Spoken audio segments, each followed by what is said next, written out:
한 해의 끝자락에 온 것 같습니다.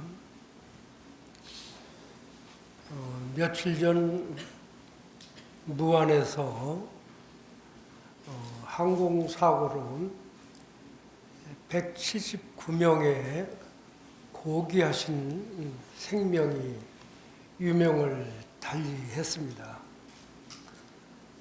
우리 국민 모두가 큰 슬픔과 충격에 이렇게 감사했습니다. 아까 법회 시작하기 전에 함께 묵념하고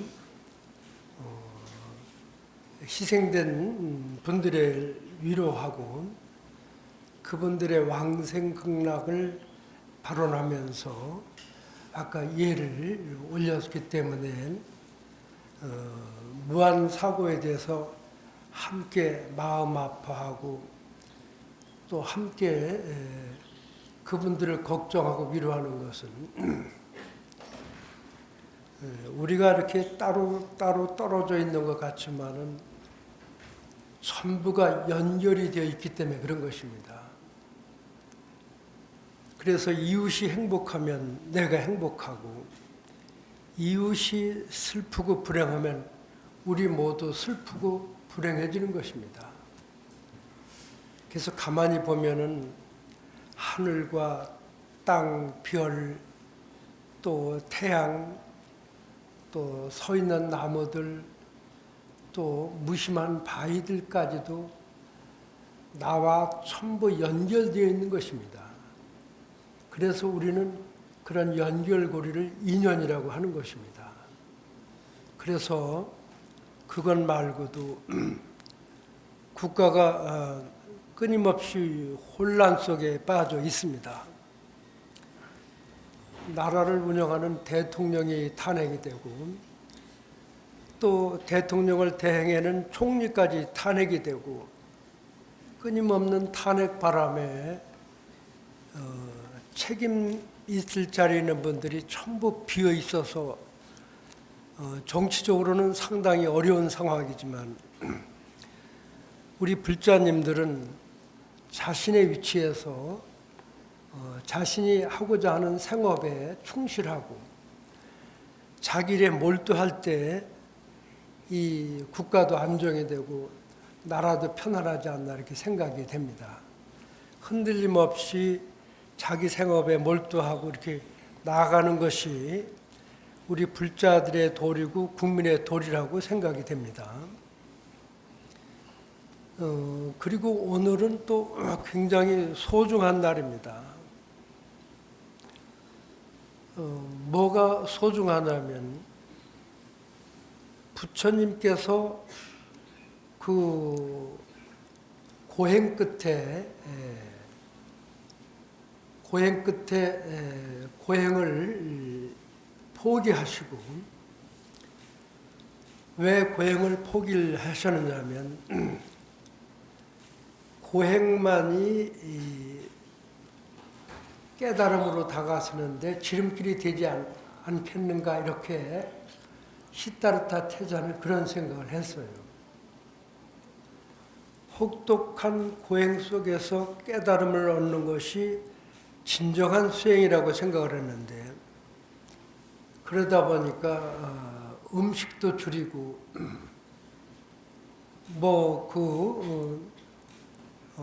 한 숟갈도 안 되는 밥을 먹고 살다 보니까 아주 피접이 상접할 도록 바짝 마르신 거예요.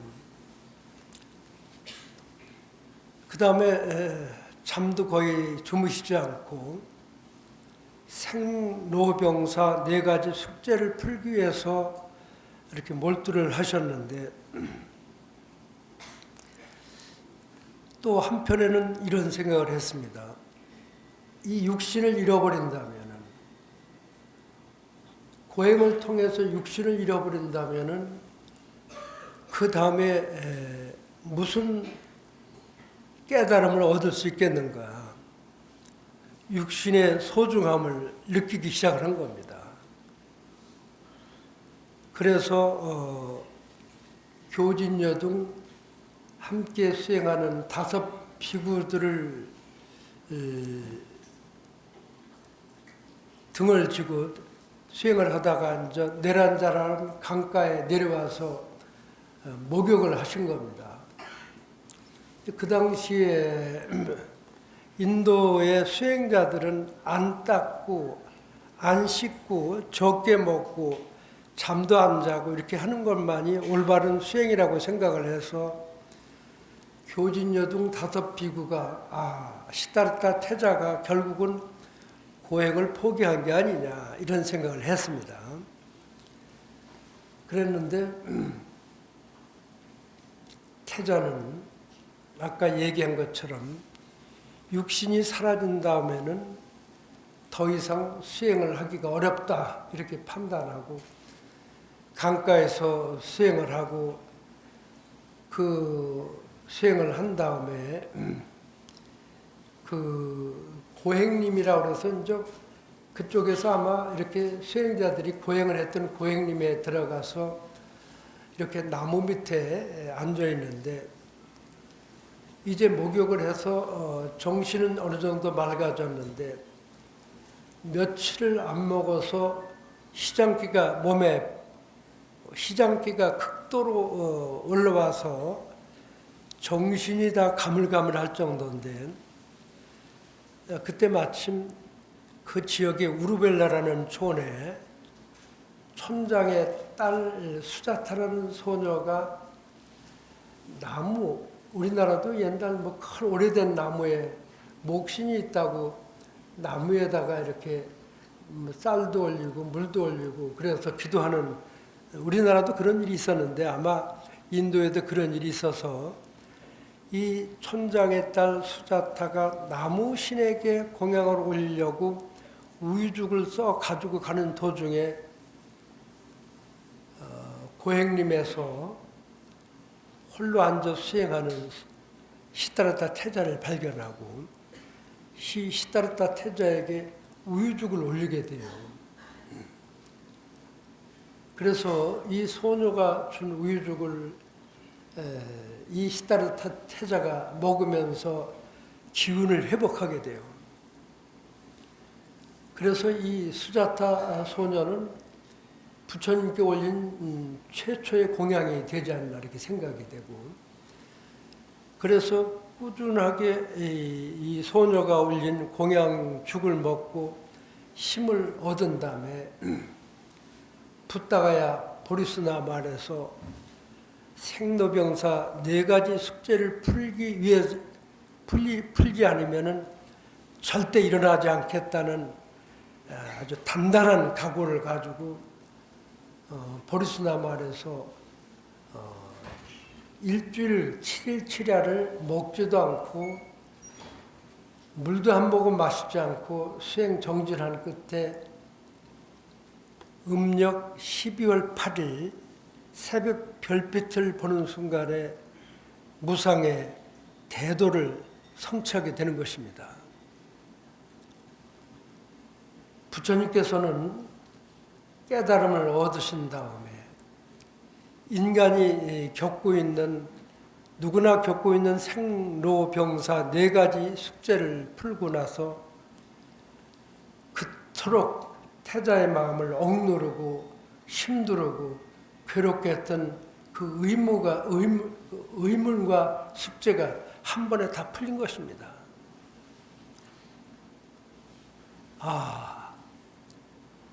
나는 더 이상 고통과 괴로움이 없구나. 나의 마음속에는 시비하고 분별하는 마음이 다 사라졌구나. 마치 구름 낀 하늘에 바람이 불어서 구름을 다 흩어버린 다음에 맑고 깨끗한 가을 하늘이 나타나는 것처럼 깨달은 시다르타의 마음은 미움도 원망도 시기도 질투도 다 사라져버린 그 어떤 것에도 이끌림이나 속박이 없는 대자윤이 되신 것입니다. 그래서 이제 부처님은 3계 대도사가 되신 것입니다. 지금 우리나라뿐만 아니라 부처님을 믿는 세계 여러 나라 스님들은 오늘 새벽부터 용맹정진에 들어가셔서 12월 8일 새벽 정진을 끝나고 용맹정진을 끝내는 것입니다. 그래서 그 범어사에서도 12월 21일 날, 그러니까 이제 7일 날, 이제 지금부터 일주일 된 7일 날 저녁부터 이튿날 새벽까지 이렇게 늘 보제로에서 이렇게 용맹정진을 하는 것입니다. 그래서 우리가 또 신심 있고 하루만이라도 용맹정진을 해야 되기 때문에 함께 참여해서 용맹정진을 하면 되시고, 스님들이 12월 초하루부터 12월 8일까지는 전국에 있는 스님들이 용맹정진을 하는 것이다 라고 생각을 하면 안 되고, 우리 모두 똑같은 부처님의 제자고 불자이기 때문에 각자 하시는 정진을 하면 되는 거예요. 관음기도를 하시는 분은 관음기도를 일주일 동안 관세음보살을 열심히 부르고, 또 지장기도를 하시는 분은 지장기도를 하면 되고, 신묘장구 대다라니 기도를 하는 분은 다라니 기도를 하면 되는 거고, 또 절을 하시는 분은 절을 하면 되고, 사경을 하는 분은 사경을 다른 때보다 이 기간은 부처님께서 깨달음을 통해서 성도하신 기간이기 때문에 우리 모두 용맹정진하는 마음으로 함께 기도를 해서 성취를 해야 되겠는데, 스님 말씀대로 기도를 해야 되는데 못하겠다는 분 손 한번 들어보라고. 기도를 한 일주일 열심히 하겠다는 분은 박수 한번 치세요. 그죠?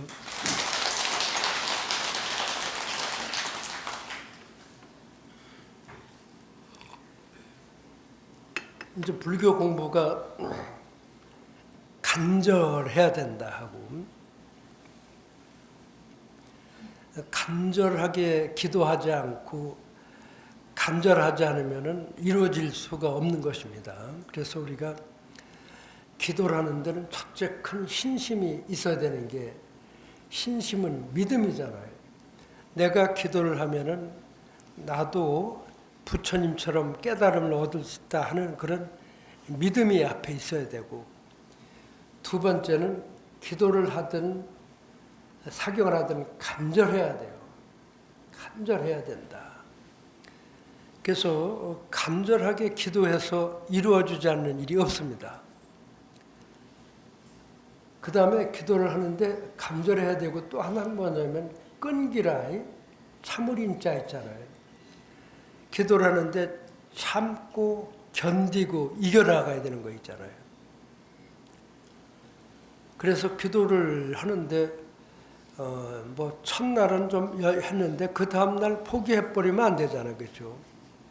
기도하는 데는 반드시 그 끈기가 있어야 되고, 또 하나는 반드시 성취한다는 그런 믿음이 있어야 되는 거잖아요.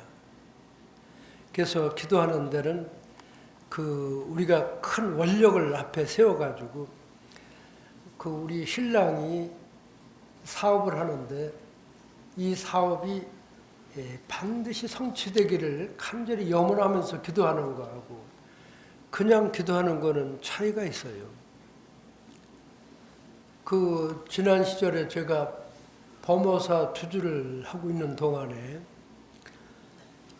법문 중에 웬 보살님이 이렇게 눈물을 자꾸 흘리고 계시더라고.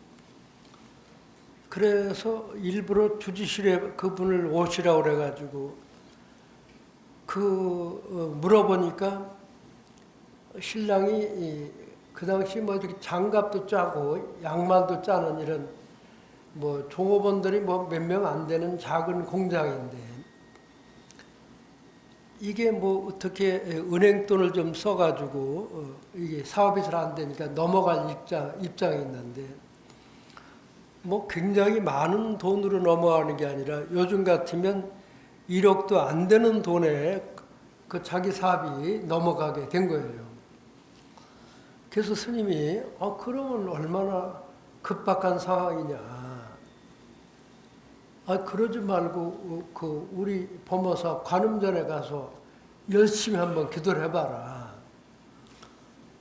그냥 관세음보살님한테 한번 매달리고 기도를 한번 해봐라. 그랬는데 이 보살님이 아침 새벽 예불 하러 이렇게 나가보면 일찍 와서 관음전에서 기도하고 그렇게 기도하는 중에 어떤 일이 생겼느냐 하면은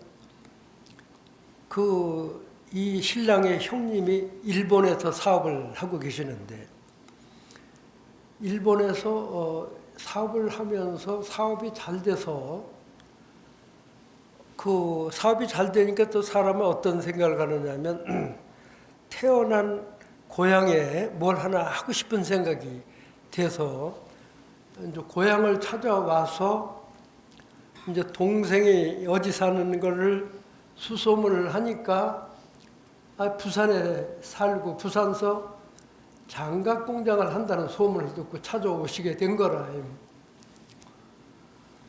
그래 이제 모처럼 만에 형제가 상봉을 하고 반갑다고 하고 그런데 이제 동생이 형님이 이제 한국에다 내가 뭘 하나 사업을 하나 했으면 좋겠는데 그래서 이렇게 왔고 고향에도 내가 뭔가 고향에도 뭐 이름이 날만한 뭘 하나 하고 싶다고 그래가지고 이 동생이 지금 당장 내 이 장갑 공장이 넘어갈 것 같으니까 형님이 우선 여기 돈을 좀 대주고 함께 사업을 하면 좋겠다 하니까 금액하니까 뭐 한 7, 8천만 원이니까 형님이 금방 갚아가지고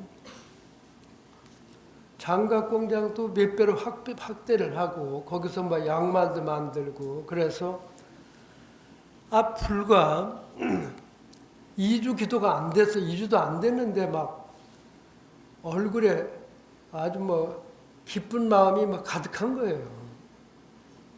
그래서 그 짧은 기도 시간에 소원이 성취된 거예요. 여긴 박수 한번 쳐야 되는데.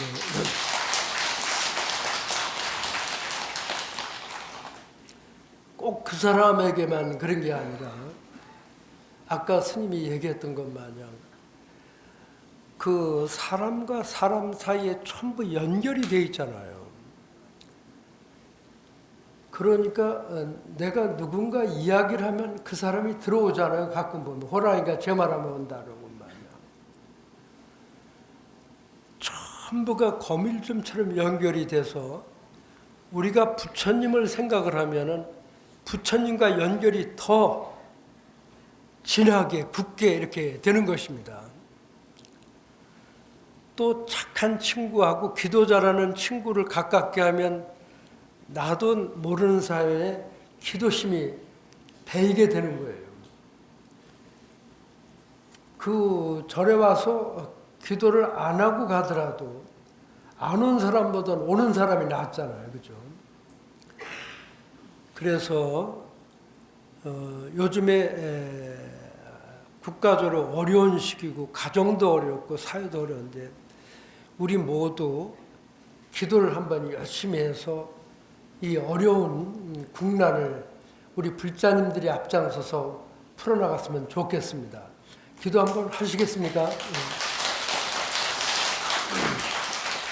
합장하시기 바랍니다. 염염 무차별이면 염염이 무심이로구나 나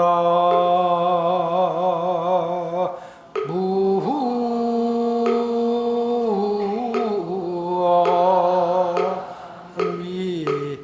답을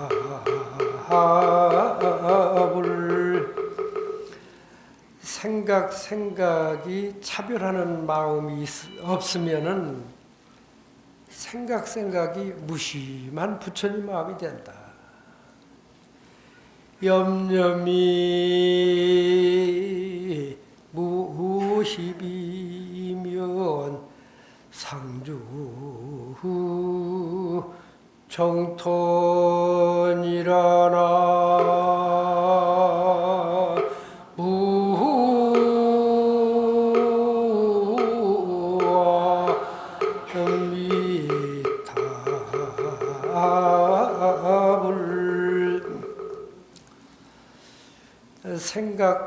생각이 차별하는 마음이 없으면은 생각이 무심한 마음이 되면 생각에 시비가 없으면 옳으니 그른 시비가 없으면 항상 머무는 곳마다 극락정톤이라. 우리하고 부처님하고는 무슨 차이가 있느냐면 부처님은 사람을 차별하고 시비하고 또 옳으니 그르니 하는데 빠지질 않는 것입니다. 부처님은 깨달으신 마음은 차별하고 시비하는 마음이 사라진 맑고 아름다운 연꽃 같은 마음을 가지고 계십니다. 그리고 부처님 마음은 옳으니 그르니 온갖 시비를 초월하여 무심한 마음의 경지에 머물러 계십니다. 부처님의 마음은 항상 여여하고 항상 깨끗하고 머무는 곳마다 행하는 곳마다 극락정토에 머물고 계신 것이다. 그런데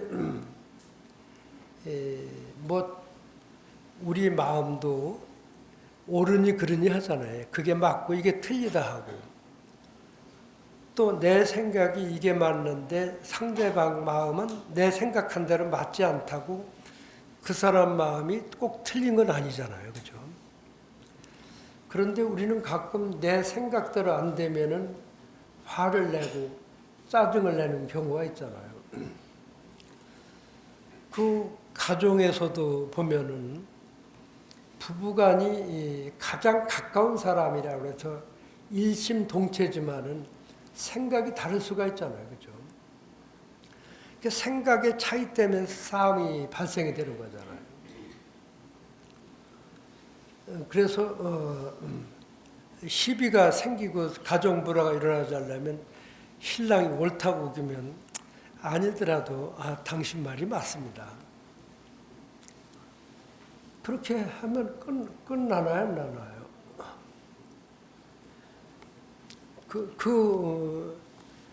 당신 말이 틀리고 내 말이 맞다.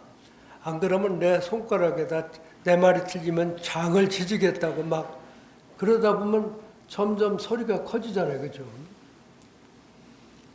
한쪽에서 포용하고 이해했을 때 가정이 편안해지고 행복해지는 것이다.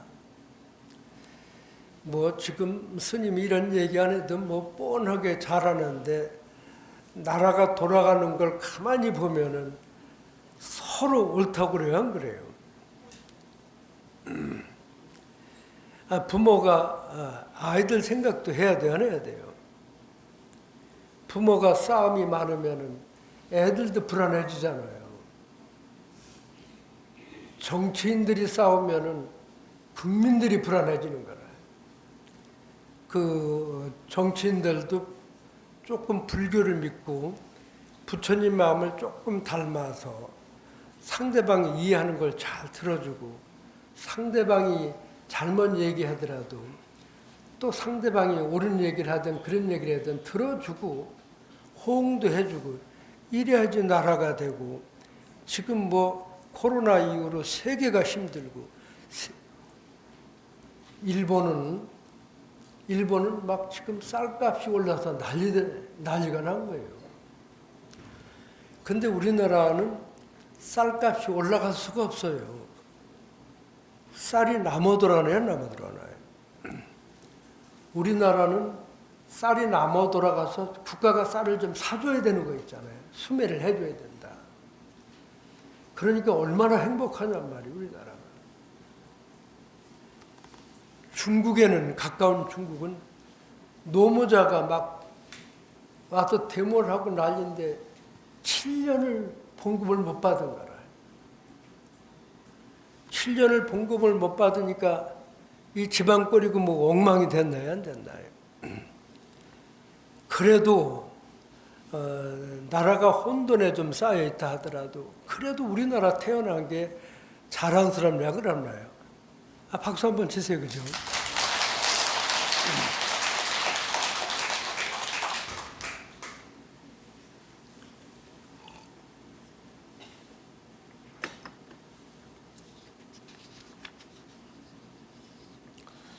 그러니까 이제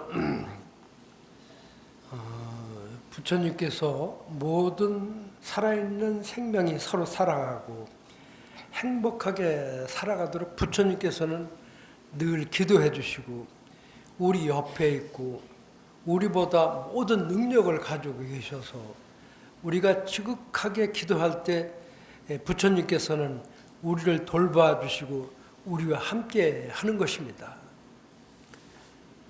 내가 중생이 부처님께 의지하고 부처님께 기도하고 부처님 쪽에 매달릴 때 우리 모든 뜻과 소원이 이루어지는 것인데 따로따로 놀아서는 안 되는 것입니다. 그래서 우리는 오직 부처님 마음으로 기도를 해야 되고 또 우리가 모두 행복하지 못한 것은 왜 우리가 행복하지 못하냐면 부처님처럼 자비스럽고 따뜻하고 사랑하는 마음에서 너무 많이 멀어진 거예요.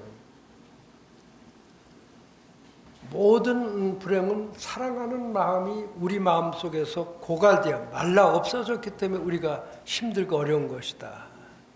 그러니까 이제 새해에는 우리 마음을 더 따뜻하게 하고 또 싱그럽게 해야 되고 행복하게 해야 되고 바다처럼 넉넉히 가질 때 우리가 행복이 오는 거예요. 그러니까 내가 먼저 마음을 넉넉히 써야 되고 나의 마음속에 사랑으로 채워갈 때 우리 앞에 사랑이 다가오는 것이다. 이해가 되시면 박수 한번 더 치세요.